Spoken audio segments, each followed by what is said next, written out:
What is up, guys? So, we're going to get a little controversial today. Um, I want to welcome everyone to Halo's podcast. I'm your host, Call of Halo, and of course, I have my co host Dan with me today.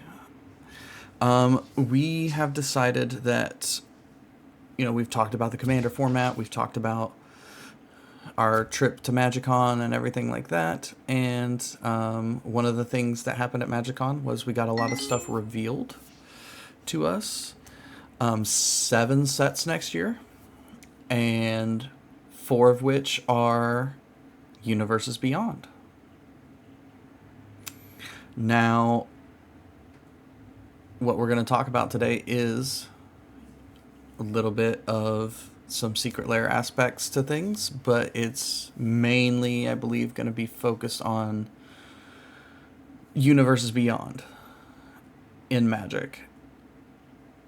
And we're gonna throw another loop at you guys that watch, and I'm not the one that's going to be leading the conversation today.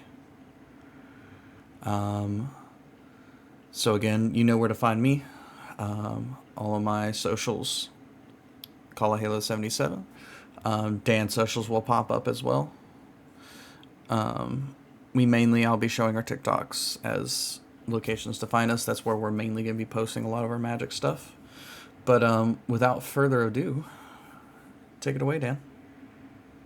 Well, you started this off with saying that we're going to say some controversial things, and we are. I'm going to say something on this podcast that I wanted to say in Atlanta No. the whole time. The whole time. Because I could not stop thinking about it. And the thing that I was going to say in Atlanta that I could not stop thinking about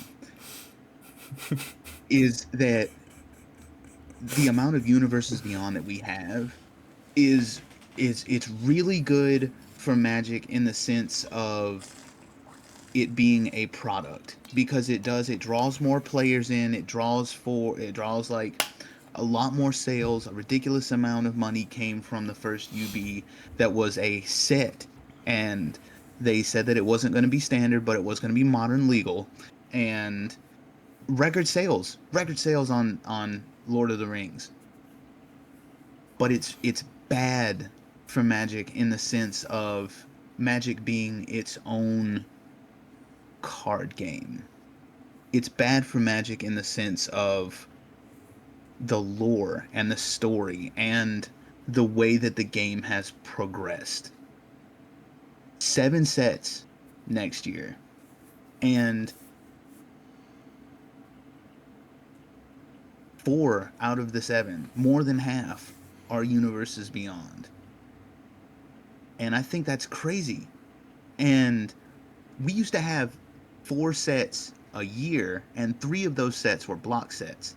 And I didn't even really experience that much. When I came in, it was around the end of like the block set era. But it was really engaging because the lore was very important to me when I first started learning about like the Eldrazi and all that stuff, and seeing that everything kind of flowed together and pieced together over a year, a period of like a whole year for the cards to come out, and it felt really good. But now it just feels like, you know, let's get as much as we can out there so that we can almost milk it dry before there's no more need for any of this. And I don't like that. I don't like it at all. But at the same time, like, some of the stuff, I couldn't help but be like, wow, just because of this specific IP, I want to get every one of these cards. Like the Jurassic Park. Can't really. I can't. Anyway. Yeah, so I mean, I'm a little bit on the opposite side. So I love Universes Beyond. Universes Beyond is kind of what helped me get back into Magic, because right when I really started to play Magic again was when they did Fallout. and like that the commander deck set for that, I bought one of each. I started playing a lot of Mothman. I started playing a lot of Dog Meat, and then the energy deck kind of when Modern Horizons 3 came out, I infused that Zacia energy deck with the energy deck from Fallout and made a absolute monstrosity that had, without my knowledge, like 2 infinite combos in it. And I I get where you're coming from, where like it's taking away from that block era, because like when I first originally ever started playing Magic was Theros Beyond Death, I think.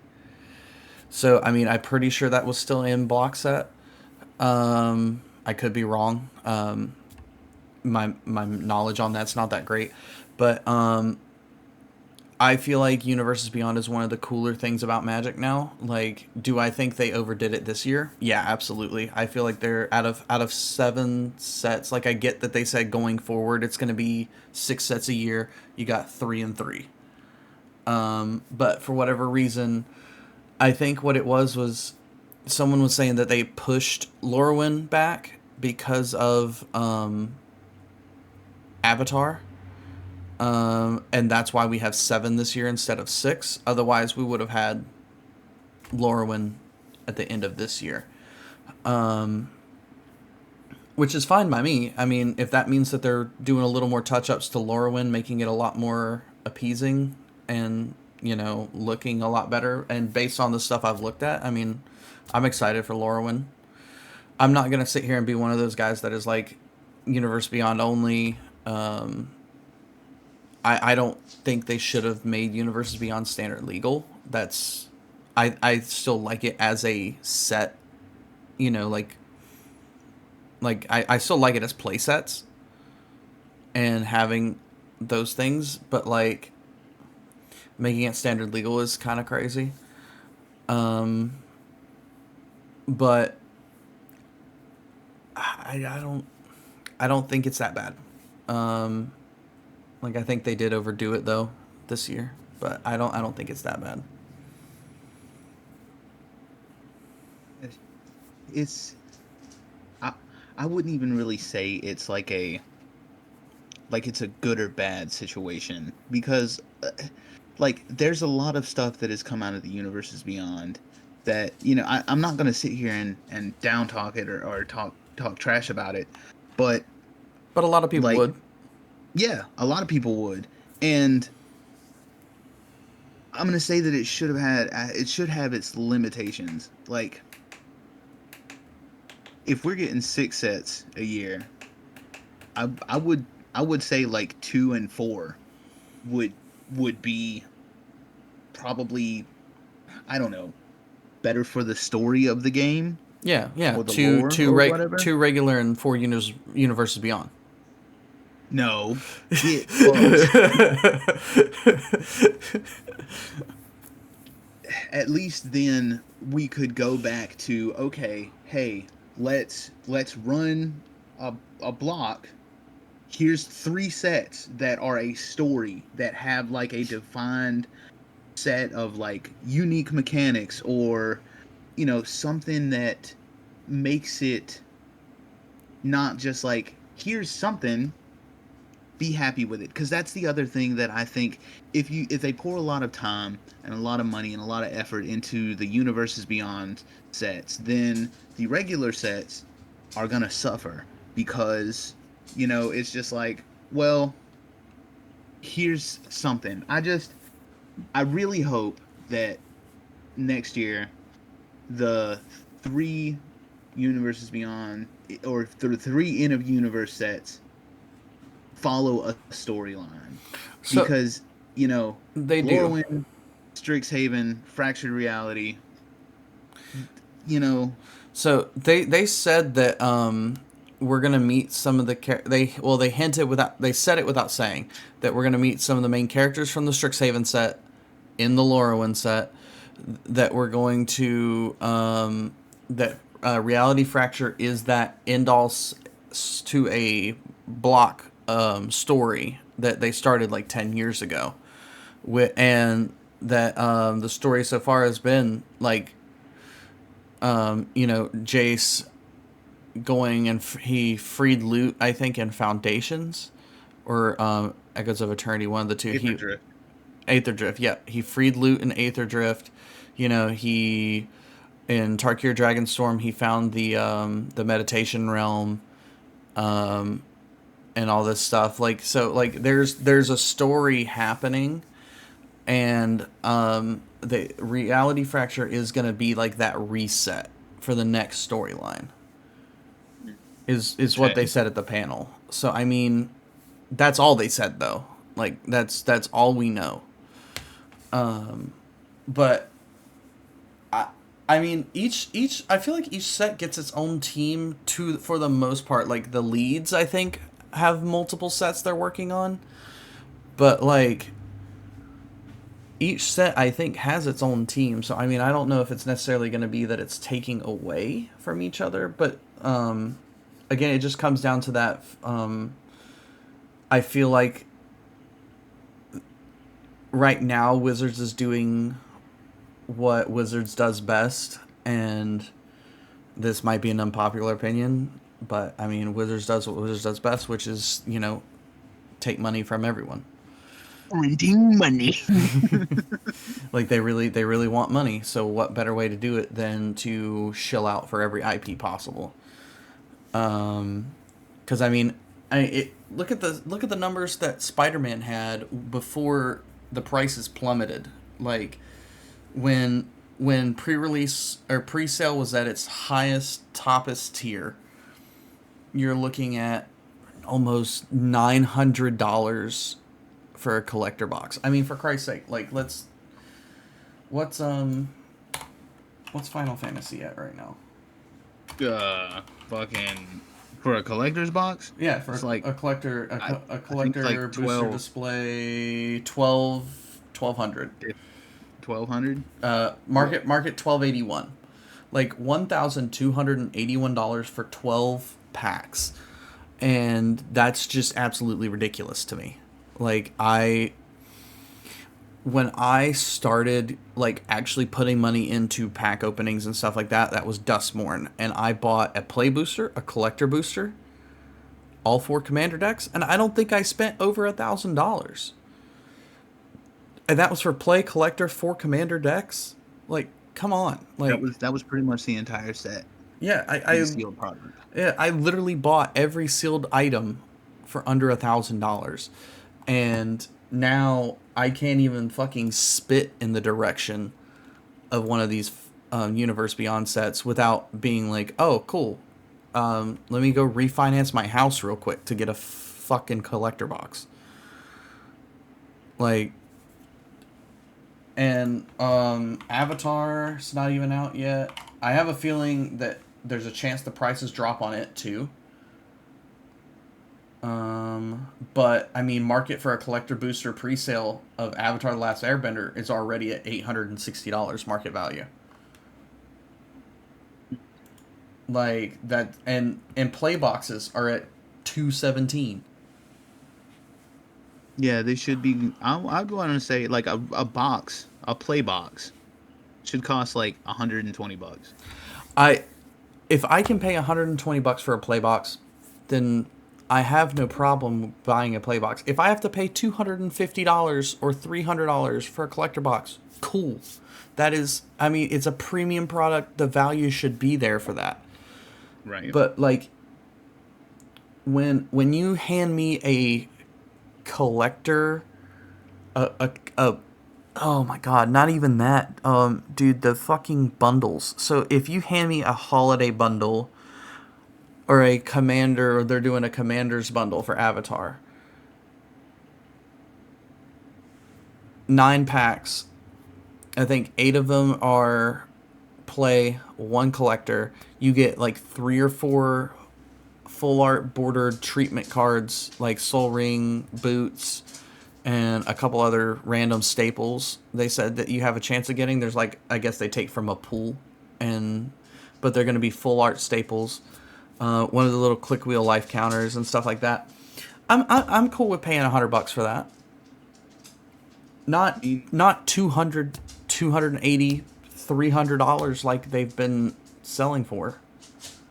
Like no. and this And is pre-order. We don't even know what's in the set. have I mean, we have learned no like a fucking little clue. bit, but A normal bundle right now is $123 on pre-order. A normal bundle for Avatar. Normal. Like no collector, no special bullshit. that's just like the fat pack, Yeah. right? Yeah, like like 9 10 packs with a promo and some lands. Like no. Like That's it's insane. dude, it's ridiculous. And don't even get me started on the fact that if you want to buy a pre-sale like on, and I get TCG is a little kind of hard to like adjust for and stuff like that, but like when you have on TCG Player, you have people selling or pre-selling pre-release kits. So your average pre-release kit for a tournament, $30, right? Like I think we paid 50 for Final Fantasy, but that's, I mean, I got my money's worth out of that. I'm still not complaining. I got a promo stamp Vivi. I flipped that for $150. Like I mean, I won't really complain about a $50. Like it's a $20 markup, but the value was still there. Yeah. How much do you think they're fucking pre-selling for right now? Because granted, now there's gonna be like Katara Blue, Toph Green, Zuko Red. Like there's gonna be those seeded pre-release kits again, like we had in Tarkir. Yeah. But even then, we paid $35 for those. I think they're, if I'm not mistaken, they're like 75, 80. Oh no, they went up. They're $100 right now. Jesus, for the pre-release kits? Yeah, no, it's fucking stupid. Like I'm sorry, but like it the more I love the content that they make with these sets, and the more I love these cards, the more I hate the prices. Because you're trying to get this whole crowd into Magic, but you're not setting a standard when it comes to pricing. Like you're just letting the market take free reign over everything, and it's just ridiculous. I was gonna say, what do you mean they didn't set a standard for price? They brought back MSRP, but nobody gives a fuck about it. Nobody's saying like, well, like, this is what you should sell them for. Right, And but I it's just mean, like, it's even crazy. but when they set MSRP, like I went on Watsy's Magic's Amazon when Spider-Man was doing its pre-orders. They were pre-ordering for $700-800 for collector I boxes. thought I thought the collector boxes were like fucking 397 MSRP. When Wizards was doing that pre-order, dude, that's all I saw was that number. And so I mean, that's what I'm saying is like they're setting a precedent by doing stuff like that, that it's okay to overcharge the community for a product that's not worth it. And I feel like they kind of learned the hard way a little bit with Spider-Man, because you had those sets dropping drastically in price the second the people the content creators started opening those boxes. Because you're opening a $900 box, you're getting $200 to $300 tops in value on average, and it's not a good look. Yeah, because the only thing that you were really pulling out that was that made the box was you hitting that $200-300, and then that 1% of the Soul Ring, or the foil borderless Soul Ring, or any of the Spider-Man that were the raised foils. That's what you were looking for. That's it. I think he meant Soulstone. I said Soul Ring, didn't I? Mm-hmm. Yeah, the Soul Stone. Soul Ring 2. Fuck it. Um, dude, it's so frustrating though. Like, It really is. Because I didn't. I'm a business owner. These are all the cards that I have listed on Manapool right now, and I did not get any Spider-Man. And even if I did get Spider-Man, I would have to do the thing that don't I didn't get into the business to do, which was I was going Markup. to have to get them sealed and sell them sealed. I have opened everything that I bought. I've not sold anything sealed. Everything that I've sold has been Ripped. opened up from a pack. And almost always I'd say whatever the market price was, I was 10 to 15% below that because I want to make money from Magic, but I reiterate, as one of the other episodes that I said, I want to make money from Magic, but I don't want Magic to become just about money because I enjoy playing the game. And it's frustrating to see a game that like was one of the first memories that I have with my significant other that I decided to spend my life with go down this route. Because, maybe it's just me. Maybe it's the thought of, having a kid and realizing that she is never going to have the kind of childhood that we had when it came to like the good stuff, like the smells, the experiences, and all of that stuff. And maybe it's just I see everything changing, even in the stuff that I don't want to change. Maybe it's a control thing. Maybe it's just out of my reach. But I also know that it's like a choice. I don't have to interact with Universes Beyond if I don't want to. Almost all of my decks that I regularly play, the only ones that I have, most of them have no Universes Beyond stuff in it. Like, Oops All Titans got two things in it, and that's Ultima, because of the ridiculous synergy with the colorless,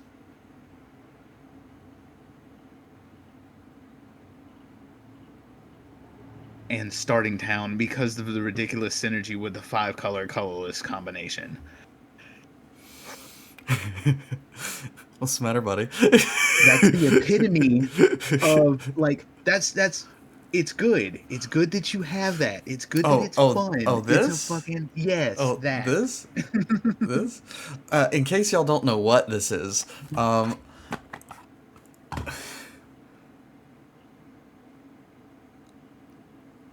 friendship is really fucking magical. So this is actually gonna be my next TikTok video. I asked people what they wanted to see love my deck builds, and the most commented one so far has been SpongeBob. So for those who don't know how this deck works, SpongeBob is a Universe Beyond almost exclusive deck, and it's it's literally all creatures in it are Universes Beyond, and they are it for me is the epitome of the bane of everyone's existence. The multiversal circle jerk is what it is. And I mean, just the fact that SpongeBob is Joda the Unifier makes this deck so much worse and as a whole. But like after adding some of the Spider-Man cards into it, it's gotten so much worse. And I understand that people don't like Universes Beyond and that people are gonna hate on it, but I love, like I said, like I'll always hark back to the fact that I love this as a set, but I just don't like the prices. But like I spent a little bit of extra money, canceled my pre-order on Amazon. Ooh, the anti-venom. We Yeah. got it. We got it. Did you get the box or just the card? I got the whole thing. Yeah. Got the guy too. Yeah, he's still in box over there on the on my my figure display. But no, I built this deck specifically because around the time I really was getting back fully focused into deck building and Magic, everyone was hating on Universe Beyond. Like the comments were wild. The amount of hate, and I like the pure hate that it was getting. I was like, I have to do this. You're like, this would be the perfect rage bait. Like what better way than to order all but the land secret layers. I'll never order a land secret layer. Y'all can piss off with that. I'll never spend money on a land's secret layer. If they throw it in my shit for free, thanks. But I will never, unless it's like $1, like this one was that I missed because those lands were cool. Yeah. But I will never spend that kind of money on a fucking land secret layer.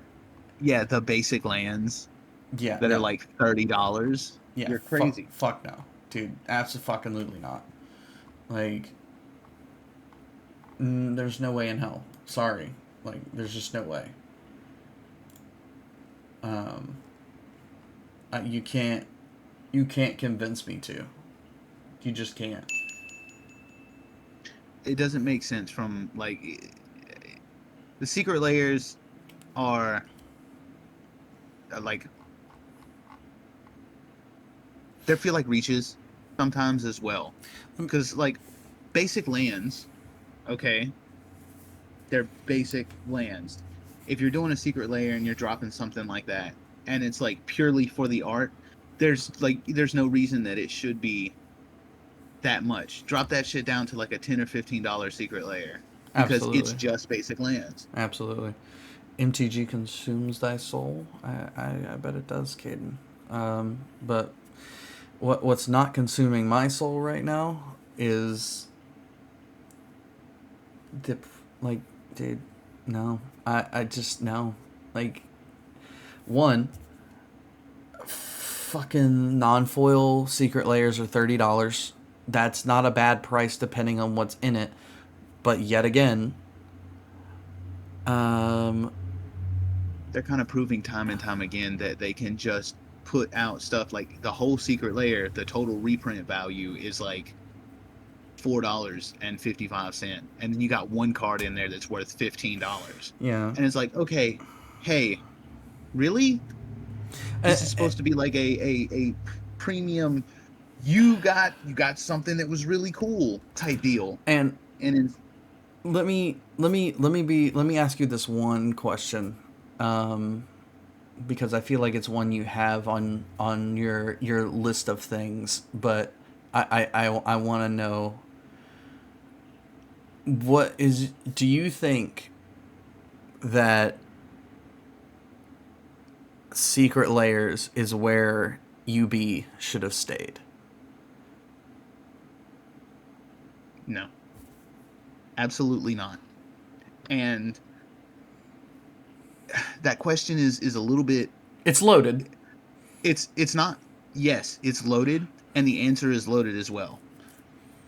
No, absolutely not, because of the direction that secret layers went, as to from print to demand to limited print runs, and once they're gone, they're gone. If Universes Beyond would have stayed in secret layers in the direction that the secret layers went, it would have turned into a super mega ultra premium product, and then you'd be paying $1,200 for a secret layer instead of for a Final Fantasy collector box. Okay. I mean, if we're looking at it from that perspective, I get that. So let's say it's still print to demand, like, which we'll never see again. Then it would have been fine, but it would have definitely taken the creative ability of the Universes Beyond stuff that they've done. You wouldn't be able to cram an entire set into a series of 57 secret layers. No, it would have just been flavor stuff. Yep. So one of the biggest opinions I see when we have the whole going back and forth, like the two parts of the fandom clashing, is well, they should just be Secret Layers exclusively. Like I was in a buddy of mine's stream last night. He was playing, he was doing a limited draft, I think, or a vintage draft. He was doing a vintage cube, but like digitally with MTG Online, and we were talking about the Jaws secret layer that's coming out because Jaws is mechanically unique, but they said he will have a in-universe like card that'll do the same stuff as him, but it, but Jaws is like gonna be Jaws is mechanically unique. It's not a reskin of another card. It is his own card. He is his own thing. I thought you were saying like there was going to be an Omen Pass version of Jaws somewhere, like they did with the Walking Dead secret layer, and it's There like, is. okay, what? They said there is. Yeah. There's going to be an in-universe Jaws. Yeah. Yeah, what it'll be, I don't know. I mean, it could be sets down, but like they said that at some point. Where? They're just going to throw him into a fucking Innistrad block? What the fuck? Well, it's gonna be like, I mean, Duskmore Part 2? who fucking knows, dude. But those, we were talking about that, and he goes, yeah, I just feel like having them as standard legal sets and having these whole like it being the majority of what Wizards releases nowadays is just kind of a bit much. And I'm like, I don't disagree with you there. I don't mind them, but I also feel like might have been a little too much this year, which I feel like I've circled back on again. But still, like that's the common answer. And then, like, everything that was said about Universes Beyond, everything that was said when it first came out and it first became like a, hey, wait a minute, everything that Rosewater said they've gone back on everything. They were like, okay, we put it into a set, right? Boom, It's a set, Lord of the Rings, but it won't be standard legal. It'll only be modern legal. And then the One Ring took over fucking modern, and it was like banned. What other stuff are you seeing in any of these like actual tournament plays that was Universes Beyond when that first came out? Not really anything other than the One Ring. And then they said that like which will be standard legal next year. Yes, and like Spider-Man was the like it was the standard legal in universe, like Universes Beyond set, and it still wasn't even a full set. Like I've been seeing a lot of stuff about how like Spider-Man didn't do as good as it could have been because it was literally just crammed pack full of like common and uncommon legendaries. And I could be stretching the common part. I don't know if there's any common legendaries. There is. Are there's common legendaries in there? Common legendaries. Yeah, I'm almost certain there is common legendaries in Spider-Man. I know for a fact there's a shit ton of uncommon. Yes, a ridiculous amount. And all of them are like okay, but not really gonna do anything too crazy. And that the Spider-Man set to me is very reminiscent of Aftermath and Assassin's Creed. Like, we got the IP, here's a bunch of stuff that's like Aftermath was a spit in the face because of how like small, and it's basically just the guest reprints in a whole set. Yeah. And then that's what Assassin's Creed was. It was like all of these cards aren't really that good, and the good ones that we have that are in here, they're like mid-tier good. Yeah. And I don't think that there's any, Is there anything in the Assassin's Creed set that's market price worth more than $50? Yes. Yes. What is it? Like Ezio? Serialized.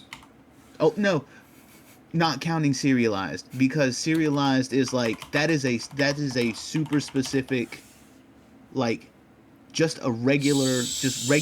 So, um, uh, there's not a good way for me to look. Hold on. Hold on. Please hold your call. It's very important to us.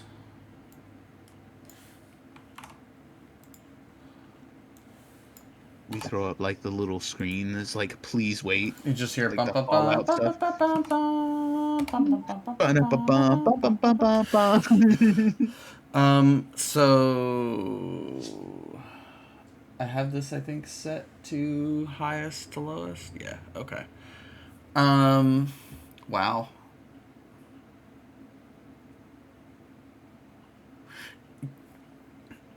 That's kind of crazy. So if it is not serialized, Mm-hmm.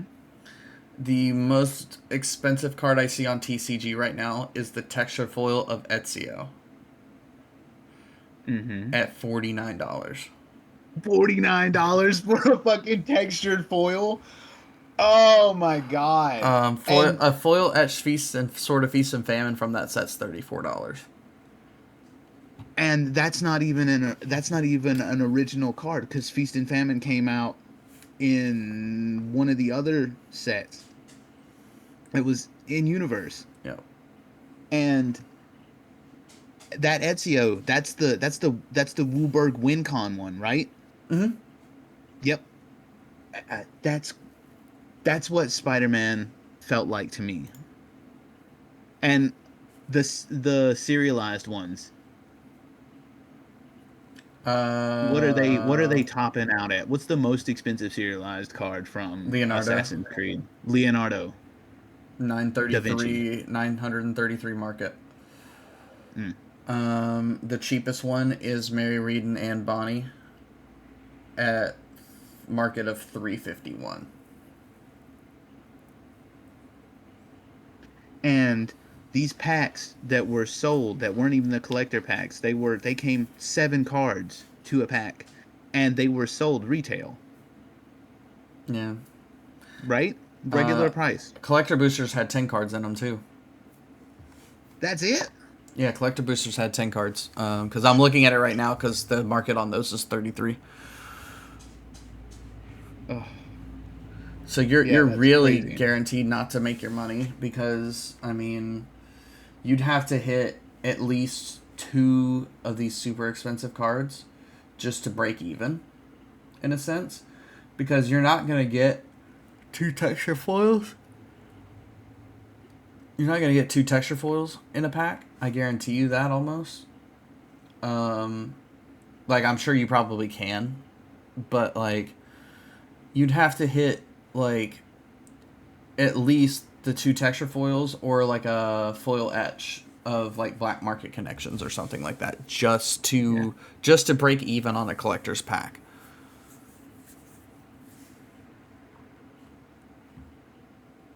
It's it's too much. It's too much, in the sense of, we're just gonna throw as much slop as that one fucking guy said out there, and you guys are gonna eat it because, you know, we put it out there for you. Right. And if you're hungry, you'll eat it. But it just, again, not hating on it, and it's all of this sounds like a lot of hate, because I mean, it sounds like a lot of hate, but I'm not totally against it, because I've got a Mothman deck. I've got the Jurassic Park deck. Mm-hmm. I've got, like, the 2 different dinosaur decks that I built that were Indominus and Indoraptor. Those are universes beyond. I have all that stuff.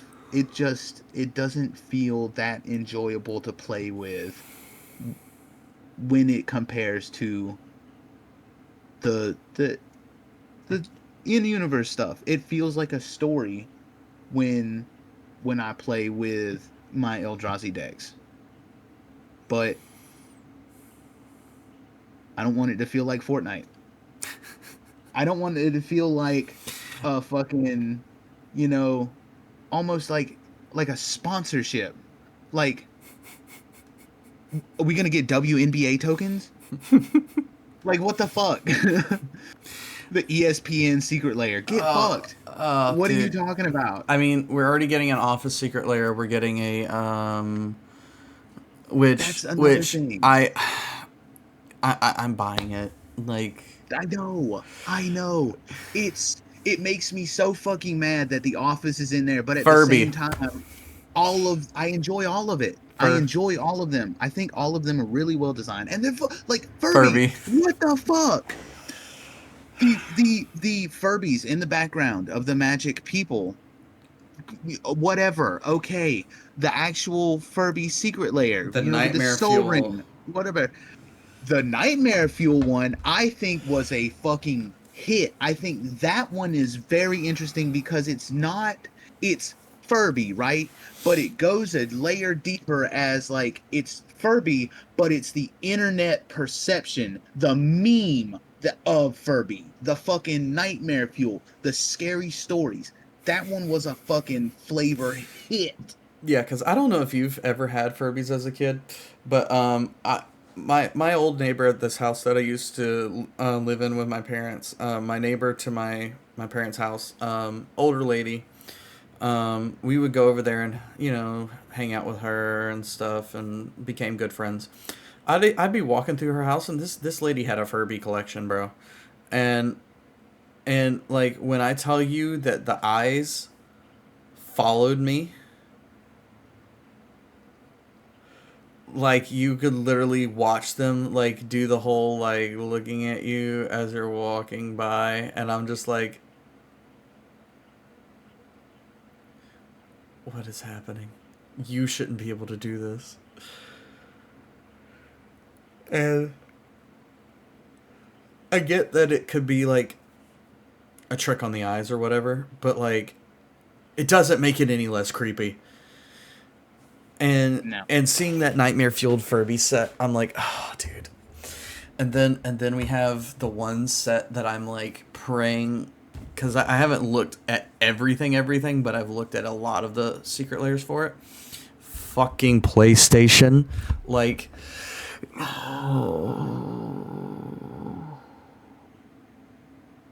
I think the PlayStation secret layers are pretty solid. I mean, But that's them being solid isn't the point. Like, we're just, they've already done a Fortnite secret layer, just so you know. They've already done one. I know. I know. We do have the fucking battle bus. But like it's the doors. Like, I get that we just keep opening the doors, and like I remember when getting a Universe Beyond card was me having to go buy a collector booster of Ikora to hopefully hit a Godzilla card that was just a reskin, to when Yeah. Brothers War dropped and we got the chance of getting a flip transformer. To where it's now like we just get flooded with these whole sets, and like there's not going to be, from a standard point, with 7 sets in a year, and like how powerful Universe Beyond sets are, because in my opinion, if you're going to make something standard legal, like when they weren't standard legal, they were broken. Like all the cards in the sets were broken. In my opinion, they're still broken. There has not been a dumbed down prep for standard. There's not been a standardization of Universes Beyond. And if we're going to make something like this legal, and we're going to drop like 7 legal sets in a year, there's not going to be a time where anyone can enjoy even standard and be able to breathe without having to be like, all right, next set's coming out, got to figure out how to reset. What in there is going to help me with this and just drive just drive sales. But even then, like, how? When's the last time you went to a standard thing? When's the last time you've done anything with standard? Because I've only done it once, and I want to say it was I mean, pre-releases are Dustborn. pre-releases are technically standard play. Um, but I mean, I've done one or two standard showdowns in the last 2 years, but that's because the promo cards were Cowboy Bebop promo cards, and I am happy to say that I have, I think, the complete collection now, minus the newest one. So See, and that's that's a universes beyond, but it was a prize. You had to you had to play play. standard You had to and play win standard and win. and win and win.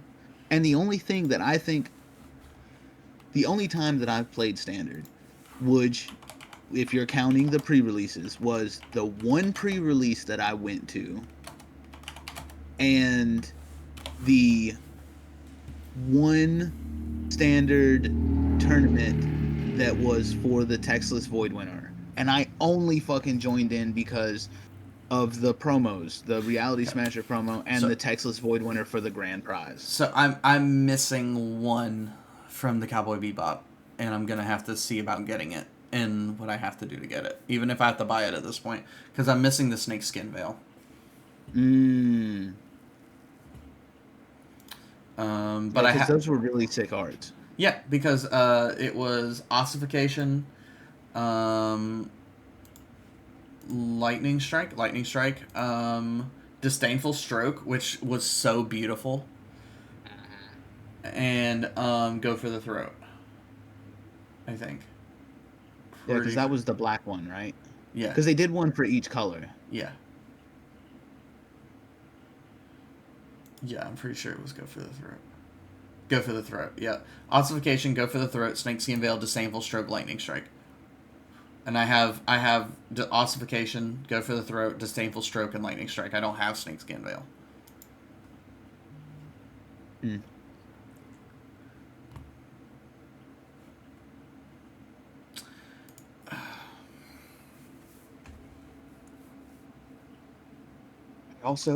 I also think that with the, if I'm not mistaken, which I'm pretty sure I'm not, but with all the revealed secret layer, is all the revealed secret layers, all of them, or are there gonna be other I ones? think for the next drop, we've got everything.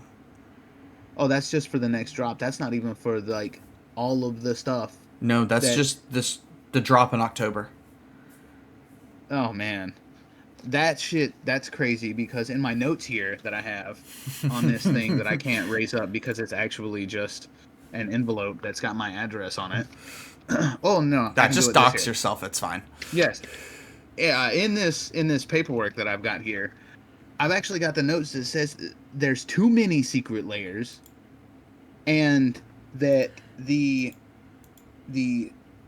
scalping and because of the limited print run, it's caused this shit to get way out of control. And I think that the ratio of, like, in like standard sets that we're doing and secret layers, I think the ratio that we've got here is just, it really is, it's getting out of control, and it's causing a ridiculous amount of, like, overinflation to the market. It's like you said, it's being flooded, and eventually I feel like we're all gonna drown. Yeah. It's gonna turn to a point of like Yu-Gi-Oh, where it's obsolete because there's just so much shit to have to go through just to be able to enjoy the game. Yeah.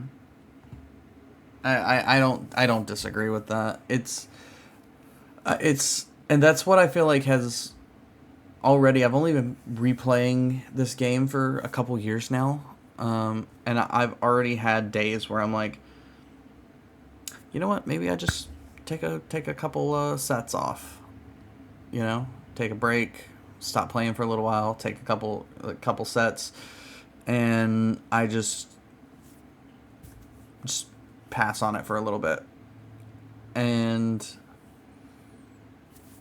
I it's just gotten a lot frustrating for me because it's when I was burnout, the fact that I'm having to continuously like it's not every month, but it feels like almost every month something new's dropping, and now I have to completely reset myself for a whole new meta.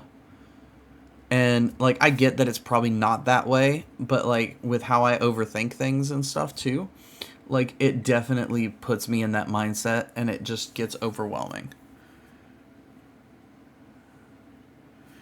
But again, I know it's not that way entirely, but still that's not the point. The point is like we have again like 7 sets in 12 months. I think the word that we could use for it, and I may have heard it from somewhere else, but product fatigue. Mm-hmm. Yeah. And like again, it's just maybe we could slow it down for a couple of years, because even with me being like in business with this stuff, Spider-Man was the first set since I started this that I haven't taken a part of and got stuff. And like if we're going to be truthful with that statement, I would have to say that I'm excluding Aftermath and Assassin's Creed, because I didn't participate in either one of those, because I was like, this isn't something I can see this from an outside perspective, and I don't even know shit about this game that I'm in. I can see from an outside perspective that is not, those products are not worth investing any money into.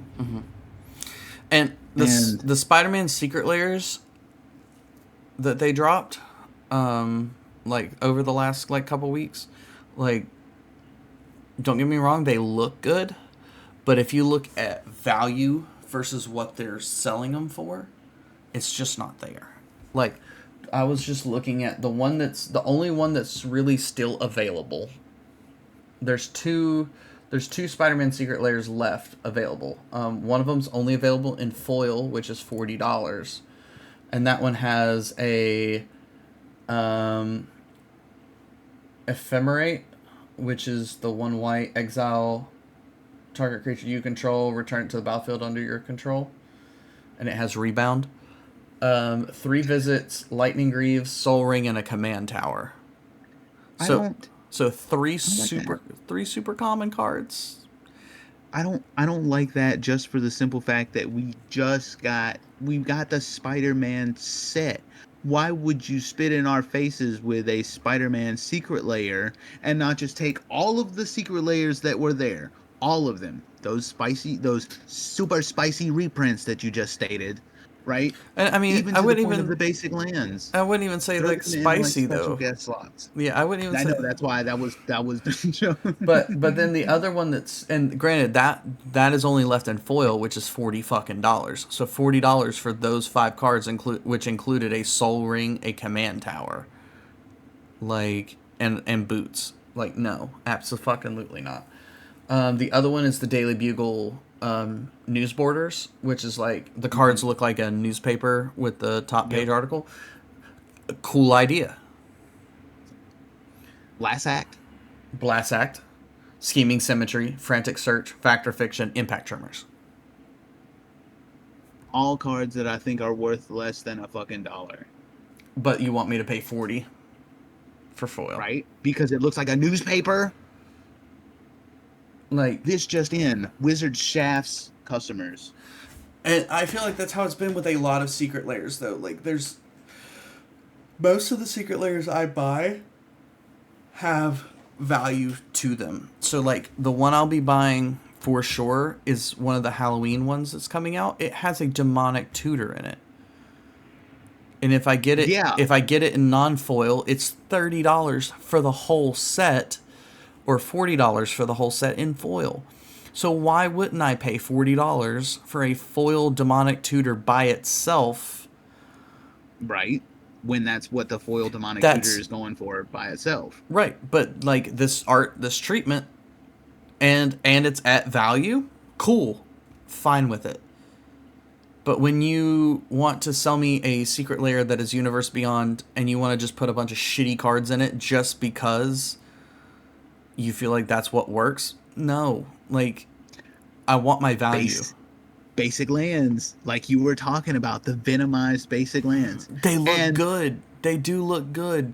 I'm pull not that paying within for 2 them. fucking hours. I'm not paying How? for them. I'm not paying for them. I'll never pay for them. I don't fucking care. They could have had them up for, the whole we sell out and we never sell out. It's a print to demand. I'll still never buy it. Fuck you. Like, and everything you fucking stand for. If you're buying, and this is where my hot take might get me a little bit in trouble, but if you're spending $40 on shitty fucking lands, like, fuck you. Like, why are you wasting your money? You're contributing to the problem. Go have dinner with your fucking family, you fucks. Like, like, How many of these people got families? that's not the point. Like, like, but like, or like, even like, just spend that money on something worth it. Like, for like, fuck food with the family. Just go get food. Like, $40 is like 2 fucking meals somewhere nowadays. Like, just go get food. Why are you spending money on lands that look good? I get it. But like, you're going to be like, oh, I'm going to play my swamp. It's worth like $50. That's cool. I'm going to play my swamp that's worth like 10 cents and I'm going to eat my Chinese in peace. Right? Fucking. So is it that they're basics?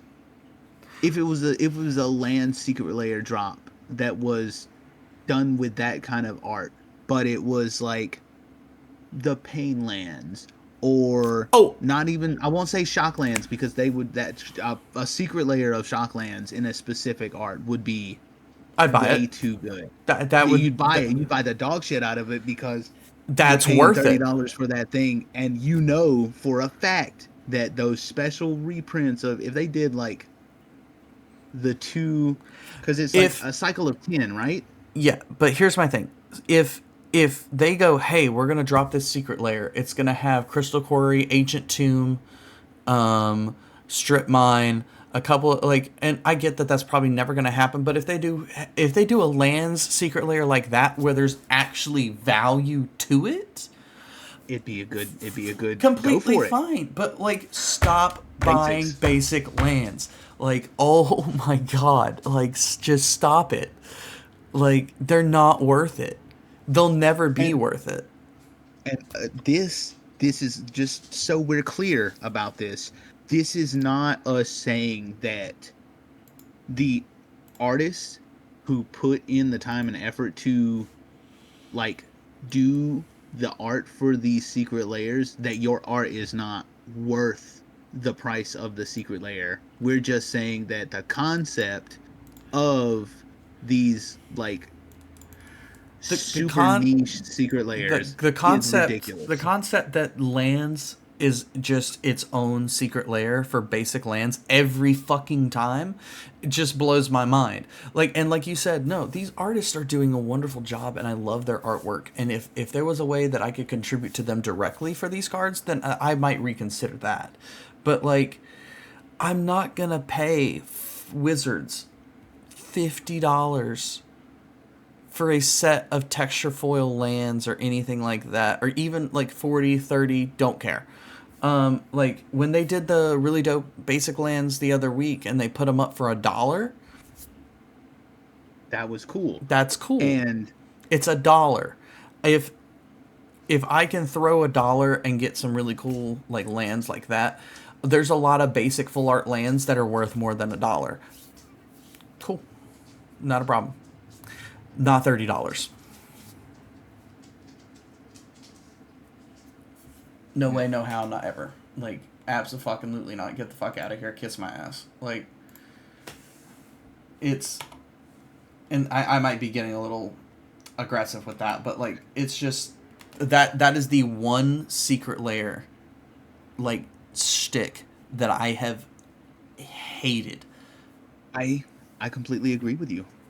I do. I agree with you. I think that the land arts are cool. I do think that all of the arts that they've dropped for these basic land secret layers are really fucking cool. Mm-hmm. But I don't think that they should have been used on basic lands. I think they should have been used on either lands that did something, like you said, or, you know, different cards. Because just it, like you said, the spit in the face of $40 or $30 for 5 basic lands is that's it's kind of crazy. Re Wizards. This part's gonna go directly to Watsy. Like, I love all the work you do. I I'll love all send the it to cards. an email. I love all the cards you make for the extent. But if you want me, which I get that you're probably not looking at me as one individual, if you wanted me to spend a lot of money on a secret layer and it was lands,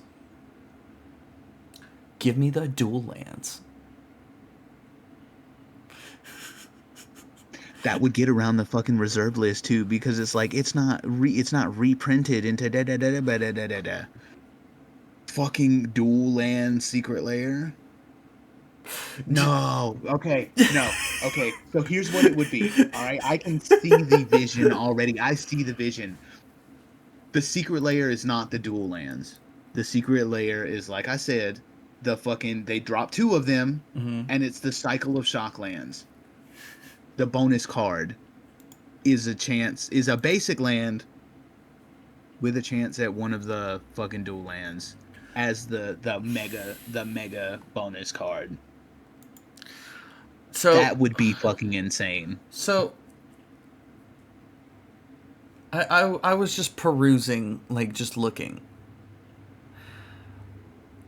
I get that it's the reason that the price I'm about to say is because it's not printed anymore, and that the land set doesn't, like the secret layer doesn't exist anymore, you know. Mm-hmm. But when the astrology lands, when they did an astrology land set for each, they did 5. So they did Aries for the mountains. Mm-hmm. Why is it selling at a market value of $110 for 5 fucking mountains? Like, I've never wanted to crash out so fucking Oh, hard God. at the fact that, like, 5 mountains are going for $110. That's what you said, 110, right? that's the market value. Yeah, someone has them up for 95 plus $15 in shipping. So yeah, I mean, you're still looking at Yeah. 100. Ooh. Dude, I this game I both love and hate it some days because Universes Beyond is such a, in my opinion, good thing. I just feel like they're not. Executing it properly. Yeah. Good concept, bad execution. Like, you have no control of your. Well, and I get that it's kind of hard to control the market because. Where's the market? Well, yeah, that and like WPNs are going to price whatever they want to price is what it is. But like, we as a community are the only ones that can fix that. Yeah. And it's as simple as you just don't fucking buy it for that kind of price. Like, I guarantee you there are people buying and pre-ordering on TCG right now Avatar at these prices. Yeah. Why? Like, if anything, Spider-Man should show you that I don't. Okay, so like Avatar is going to be a full set, right? Like over 300 and some cards. I, I Yes? I I don't know. I know there's no commander decks again. Yes. Which makes me feel like the because of it being like a standard set, I think they're really like with it being the second one, they're really gonna push this one. Mm-hmm. And I'd be willing to bet that this Avatar set, based off of the reprints that I've seen and the special guests, the like the scenic ones where it's they're taking one still from every episode and turning it into like there's a force of negation as like that's one of the reprints. What are the other ones? I'd be willing to bet that the Avatar runs about like the Lord of the Rings did. I wouldn't be surprised if at some point next year they release like like a special edition of the Avatar set like they did Lord of the Rings, because it was still the same cards. It was just a fuck ton of extra treatments, and maybe like we're seeing the galaxy foils or whatever the foil is Right. in Avatar, Right. fucking textured foil serialized Avatar. Like they drop one of each of the avatars that are in the cycle, literally down the whole line up to Korra. Right. And like I wouldn't be surprised about that. But again, that would be, I think, would be entirely based off of if Avatar does as well as Lord of the Rings did. Because I think there's a really high contender. Yeah. I I mean, think that's probably a crazy statement to make, that Lord of the Rings is on par with Avatar: The Last Airbender. I mean, it it is and it isn't, because I feel like you're not entirely wrong there.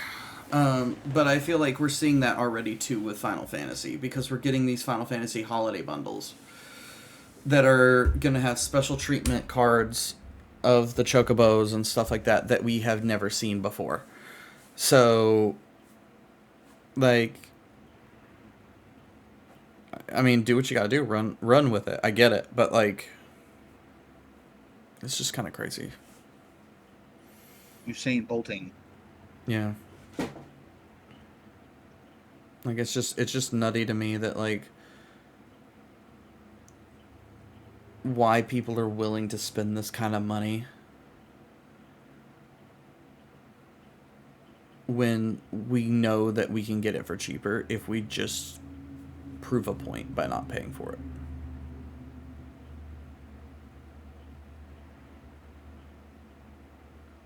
With all the stuff that we've said here, right? Mm-hmm. With the consensus that we've seen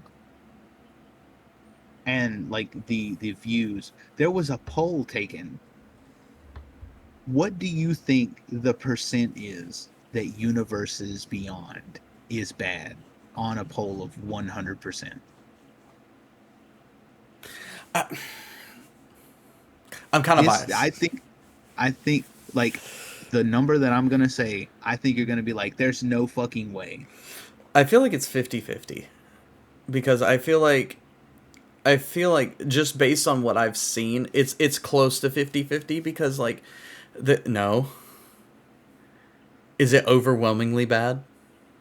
No. 9% of people who were polled said that Universes Beyond was a bad thing. 9%.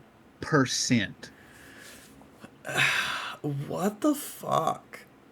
I don't know how many people were polled and asked, the question. I don't even know what the question was, but That if the it's the so if it's anything like what we got polled at MagicCon Atlanta. So we got stopped by some of the marketing team and stuff from Wizards, and they were like, "Hey, really quickly, do you mind answering a couple questions for us?" And we're like, "Sure." They're like, "Where do you go to search for cards, or what do you use to search for cards?" And I'm like, "Well, I was like, when it comes to deck building and stuff, I always love MTG Goldfish. I love using Moxfield, EDH Rec, and they wrote all that stuff down, and then they handed us packs and sent us on our way because they gave us a couple packs for answering questions. So if it's that environment, like if they're going to if Wizards is at like these Magic events and they're asking the Magic community, then it's a very, in my opinion, non-biased answer, because you're getting an answer from the community itself, directly from a random selection of people. Like your odds of picking people, if you're picking at random, that many people that love Universe Beyond, if the community is truly, let's call it 50-50, the odds of you getting a 9% is extremely improbable. So I mean, if they're asking, I don't know, because think about it. How many people are they asking? Are they asking 1,000 people? Are they asking you usually 100 people? I was going to say you usually average about 100 plus. Your 100 is your baseline usually for a lot of questionnaires and stuff like that. 10, because 9% of 100 is 9 people. And there was 100,000 people. 10, yeah, 9% of 10 is 1. Right. 1 person. Right. That number is astounding to me, because the consensus to me is that Universes Beyond is not bad, but like we've said here in this video, in this discussion, that Universes Beyond is not bad, but the execution is. Absolutely. Yeah. I'm pretty sure these are all just spam calls. Yeah, no, it's definitely been not the greatest experience, to say the least. I bought absolutely no Final Fantasy except for a pre-release kit, just because of pricing. I refused. I bought 3 collectors because I was like, this is a really good set to invest in. This is a huge IP. I didn't even realize how well the Surge foils were going to do. Yeah. When it came to pricing, and again, I let go a fucking $800 card and a $600 card for $250 and $130 respectively.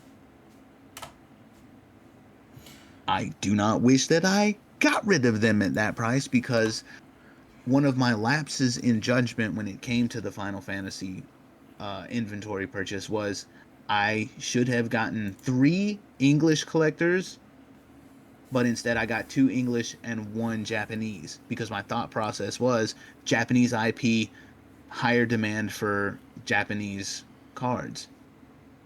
That's why they were available as rambunctiously as they were in the first place. Right. But turns out not a lot of people can really read Japanese.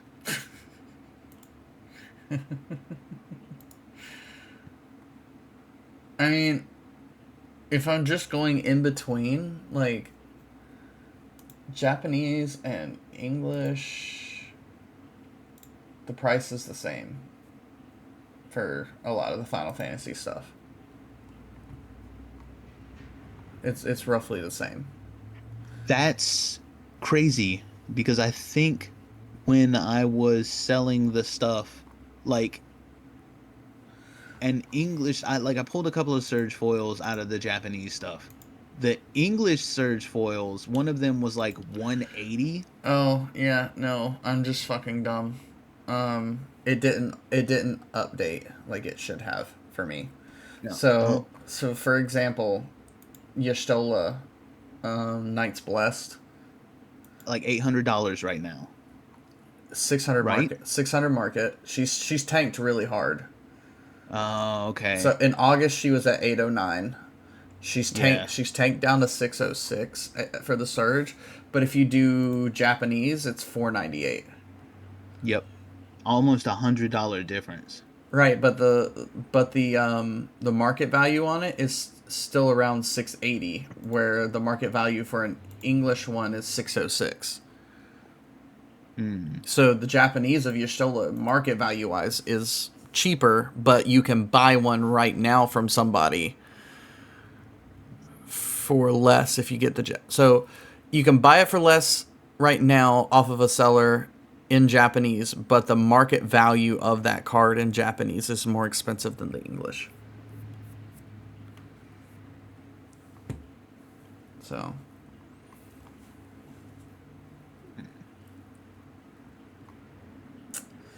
just kind of nutty. So I guess that prediction wasn't too far off. Mm-mm. You live and you learn. And I think that's one of the things that bothers me a lot about the product fatigue is because trying to turn this into a business, and my success of this business is based entirely on how successful the sets are. Because if I invest a lot of money into a bad set and I don't make that money back, I'm out. A lot of I'm money. out. Yeah, I'm out a lot of money. And, being the fact that I don't just have a lot of money to throw into this and I have a family to take care of, like it's kinda like ugh, Yeah, no, it problematic a little bit. definitely can be a huge hit. Yeah, it's definitely not ideal when Wizards is like, oops.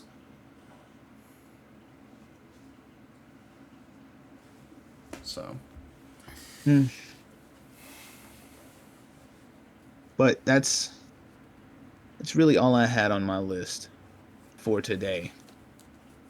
And I think we got the point across. I don't know. Maybe you want to talk about something else? so no, I don't have anything else to really talk about. I'll just end with, I guess, in case my opinion didn't seem exact or pinpointed on Universes Beyond. I'll end with my opinion on it. I think Universes Beyond is one of the best things that's happened to Magic. I just don't think that the pricing has been great for us as a community, and that's my biggest standpoint with it. Like, I absolutely love all the IPs they've chosen, but I just don't like how out of hand pricing has gotten. Whereas if I just go get a normal in universe set, I can get two for the price of one in a sense. Um, Yeah. and That's if I'm gonna be buying the same type of product, like if I'm buying Play Booster for Play Booster, like if let's say they both come out same day, I feel like I should be paying the same price.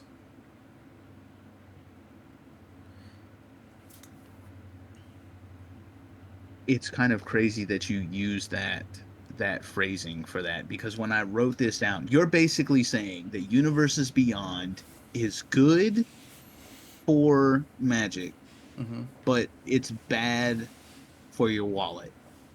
Yeah, yeah. I mean, I have the exact opposite written down here. UB dash good for money, bad for Magic. So, opposites but attract. but my good for money thing is pretty much the same thing as your it's bad for your wallet, because it's good for money in the sense of product, looking at it from a business perspective, but that means that for a player, for a person who has to deal with it, it's bad because again, we get hit with all of the, you know, get it or just don't be happy about it. But Right. you still got to spend the money. And you're saying that it's good for Magic. Why are you saying that it's good for Magic?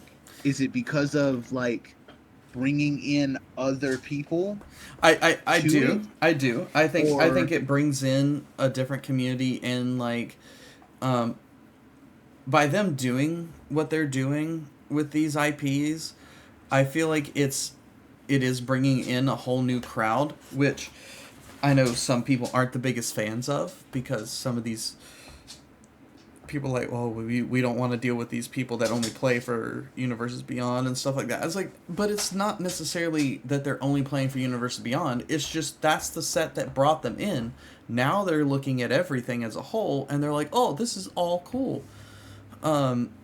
But keeping that community coming in is what's going to keep this game alive. Because if you look at Yu-Gi-Oh right now, like, I used to play a lot of Yu-Gi-Oh. I used to tournaments, like, natties, I all that stuff. Like, you used to have huge prize pool tournaments like you do Magic, but now it's literally the meme of you could win like an air fryer and stuff like that. Like, it's literally the game has gone downhill so far, and the community has dipped out, that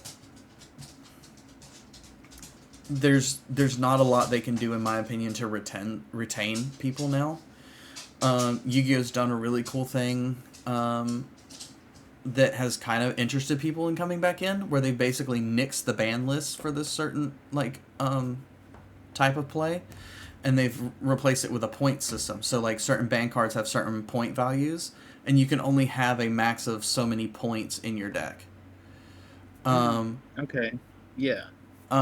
And like some of the cards are so good that they take the entire, like that one card, having one copy Takes of up it the whole spot. takes up the whole spot. So I was sitting there thinking about, like, if Wizards did that, there would be a 15-point system, and Emrakul would be 15 points, and I would use all 15 fucking points to throw her in. But I mean, doing that and them getting rid of their limited and restricted lists, because I don't 100% know if Wizards does the same thing for like standard, but there's a limited list too, not just a banned list. So in Yu-Gi-Oh you can run 3 instead of 4. That's their normal play set, is a 3 set. A limited list means you can only play 2 to 1 of it. Agreed. I remember that one's been like a staple on that list forever, if I'm not mistaken. Well, Pot of Greed got banned for a while. Yeah.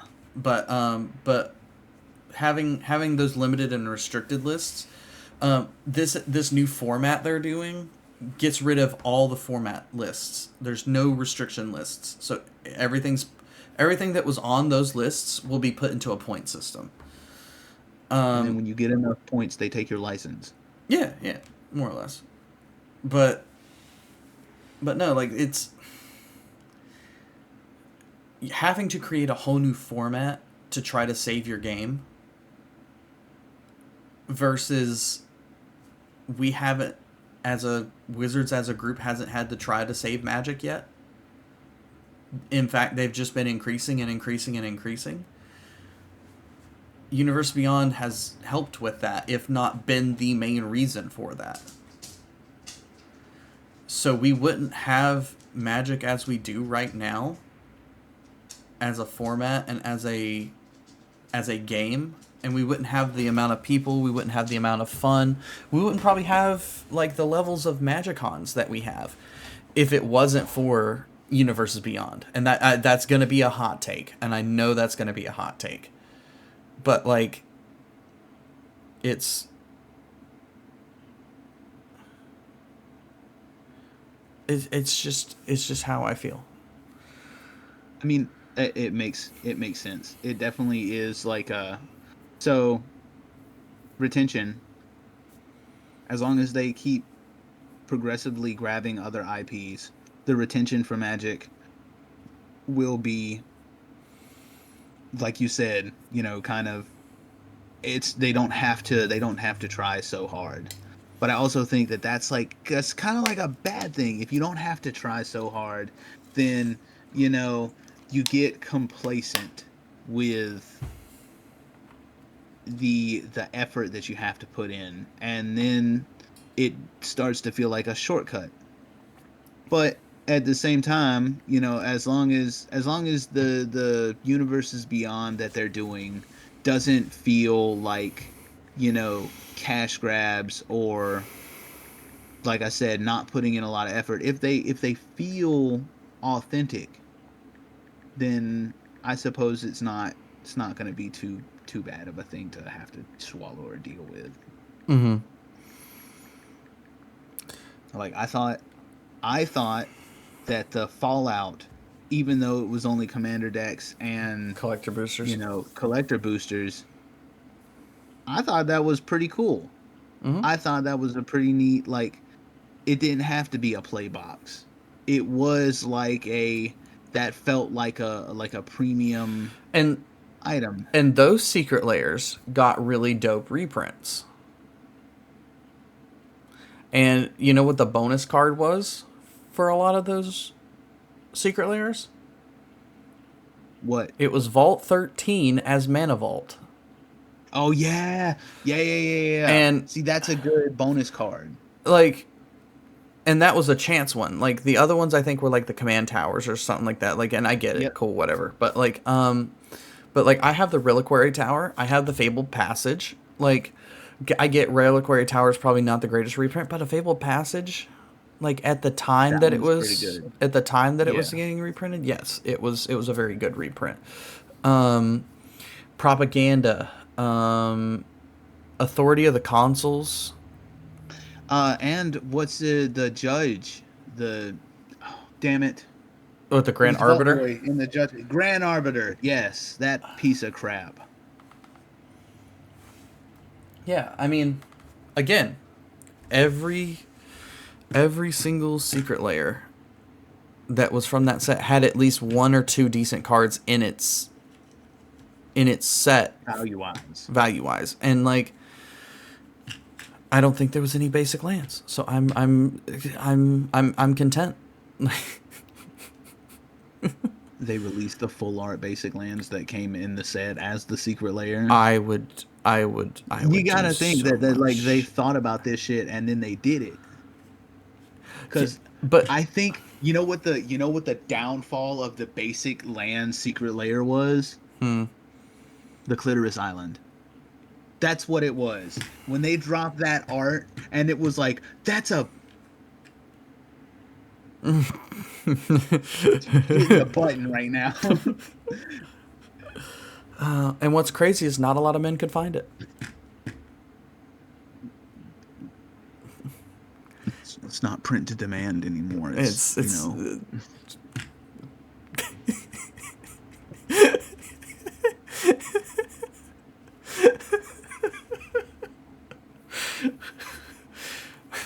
well, you wanted clippable stuff. There's a couple of things in this video that can be clipped. Oh.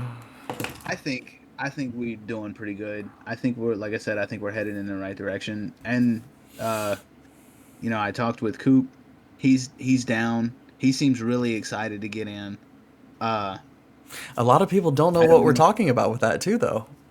Yeah, So no, that's and good. Surprise, surprise. yeah, so all we're gonna say is in a future episode, maybe episode 4, maybe episode 5. Who knows who, what, when, where, why, and how. We're gonna have a visitor. Mhm. And it's our first ever visitor, and I couldn't think of like a better like person than someone we met at MagicCon. Like, yes, we're gonna have Henry on at some point. We're gonna have Lane on at some point. Cam might come on at some point. Who fucking knows? But like to have another fellow MTG content creator as our first guest on the podcast. What cooler experience is that? Like, I can't think of one. and I'm my last thing I'll say before I'm good with calling it here and moving on to whatever's next, because I mean I'm also live streaming on Twitch right now at the time of this recording, so I might flip this over and start playing some games. But Bluey Secret Layer ? I'd do it. I'd get it for Alora for real. No hesitation. Unless it was basic lands. I'm not playing. I'm not getting no fucking bingo mountain for $45. You would. You would right No, now. I If it, wouldn't. if it I was would for not. Alora, you would. She's gonna. She's gonna have to learn to do without. All right, sweetie. This is the tough conversation of.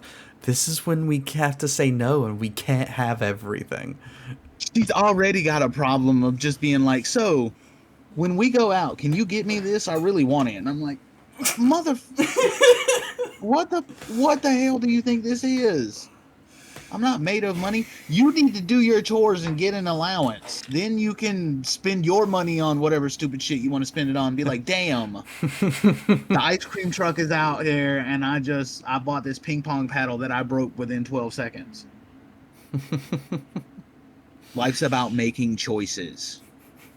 And maybe that's the whole thing with the Universes Beyond. That'll be my last statement there. That like maybe the people that are not enjoying it should just not enjoy it. It's a choice. You don't have to participate in it, and you can pick and choose.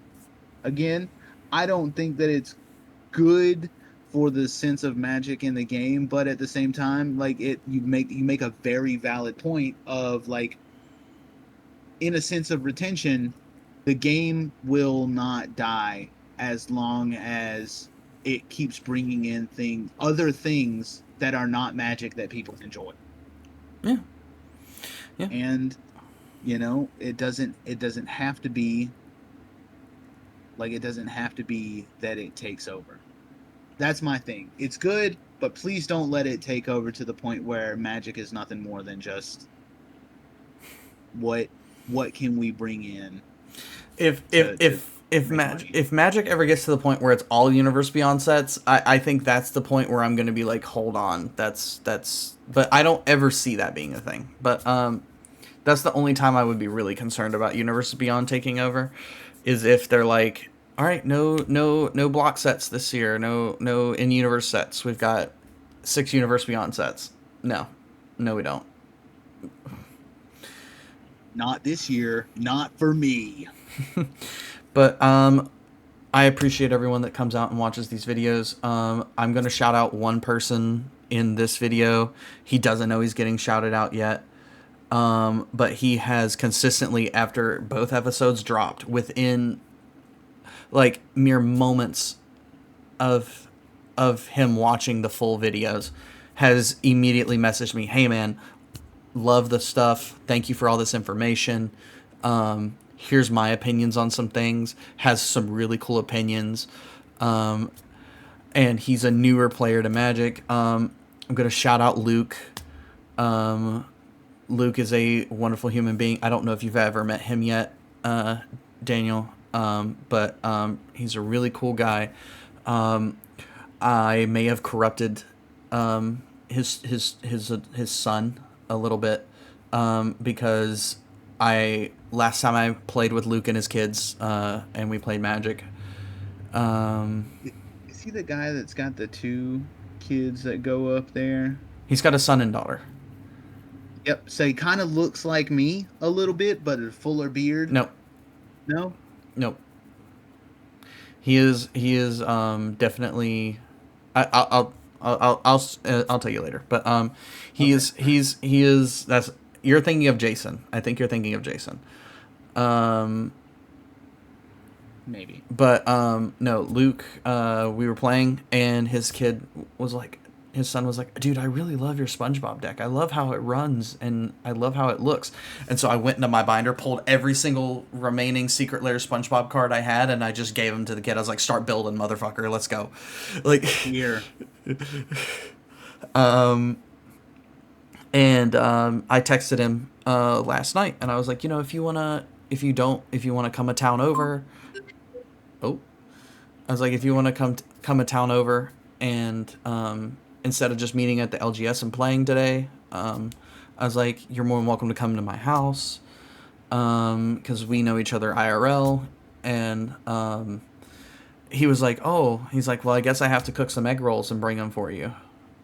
And I'm like, because he hand makes egg rolls, and like, and I was like, I don't really eat egg rolls. I appreciate it though.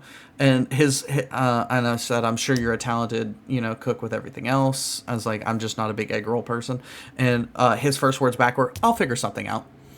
And I'm like, okay, all right, cool. But really humble dude, really awesome dude, has been a day one supporter of both of us. So shout out to Luke. Thank you for being that number one supporter on both my TikTok and on here. And I just really appreciate, like, it's one person now, but that it's just gonna grow. It's just nice to already have that. So I just wanted to end it with that shout out to Luke.